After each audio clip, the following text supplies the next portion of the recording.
খাস্তা মুচমুচে বেগুনের রেসিপি আপনাদের সাথে শেয়ার করছি। তো দেখুন, বেগুন নিয়েছি, এরকম বড় একটা বেগুন ধুয়ে এরকম কেটে নিয়েছি পাতলা পাতলা করে। তার সাথে মিশিয়ে দিচ্ছি একটু কালো জিরে, আর মুচমুচে ভাবটা হওয়ার জন্য দিয়ে দিচ্ছি 2 চামচ আতপ চালের গুঁড়ো, আর দিচ্ছি 1 চামচ বেকিং সোডা, আর দিচ্ছি পরিমাণ মতো নুন, আর দিচ্ছি কড়ায় তেল গরম করতে দিয়েছি, গরম তেল 1 হাতা, গরম তেল 1 হাতার মধ্যে দিয়ে দিলাম।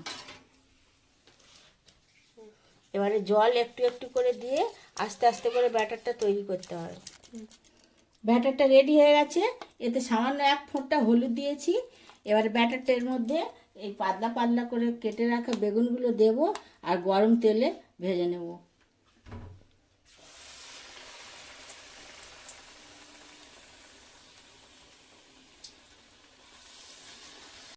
তৈরি হয়ে গেছে খাস্তা মুচমুচে বেগুনি।